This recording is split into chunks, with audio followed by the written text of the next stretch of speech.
I think it was Napoleon who said that an army travels on its stomach. It's never been more true than with five-star self-camping. If the food isn't great, well, you might as well stay in a hotel. Because we travel ultra-light when we're self-camping, we need to prepare food that is delicious, and because we are traveling great distances during the day, food also must be nutritious. But what the heck, this is five-star self-camping, so we have to prepare this food quickly and easily. As with most other things, this has to do with being prepared. I use a compact Trangia stove. It burns alcohol and almost anything else that contains alcohol. This is truly a compact stove. It has the stove, a half-liter saucepan with a cover and a fry pan, and it boils water in less than 5 minutes, and it all fits together for storage. Now let's start with plates and utensils. I have this fork and knife and spoon kit that fastens together. I usually eat from the cooking container to save washing and extra waste.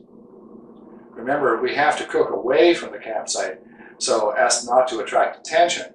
So cooking at least 1 kilometer from your campsite is imperative.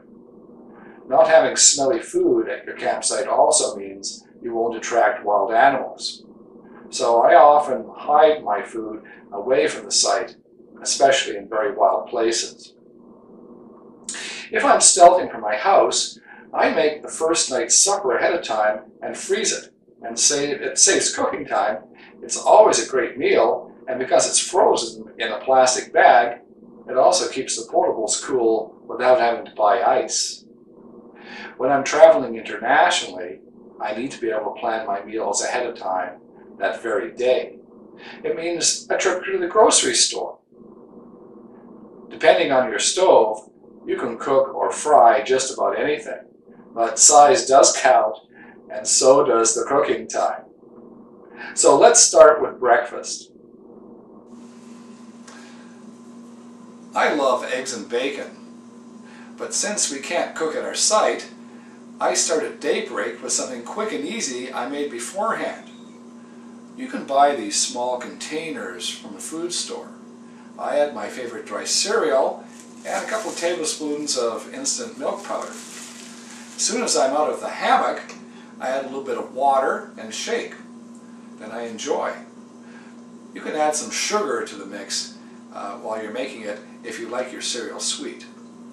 For lunch, I'm going to make spaghetti alla carboniara. I need some pasta, an egg, and bacon. But because I'm five-star self-camping, I actually need quick-cooked pasta, pre-cooked bacon, and an egg.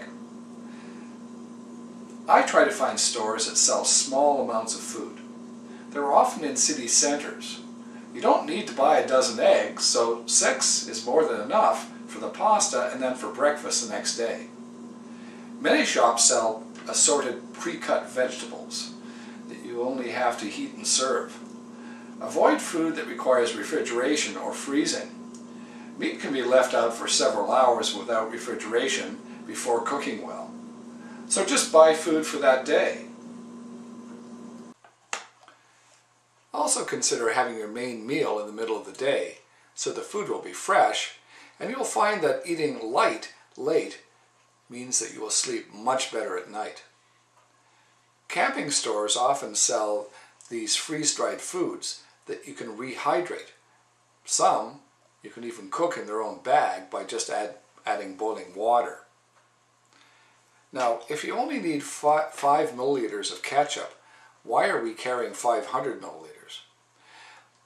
There is an internet company that specializes in small amounts of products. You can buy your condiments there, or just keep the plastic pillows from the takeaway. We can't end any cooking segment without talking about self-heating meals.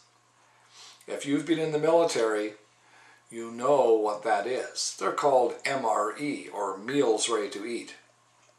This one is the backpacker's version. In there is a cryovac ultra high temperature meal You just add water to the bottom tray containing a chemical. The chemical reaction heats the water and steams the meal. You have a hot meal in 5 minutes with no preparation. The downside is that the food's not all that great, and there is a lot of waste to take out of the forest with you. Now, I suggest you go to the main menu and choose potables.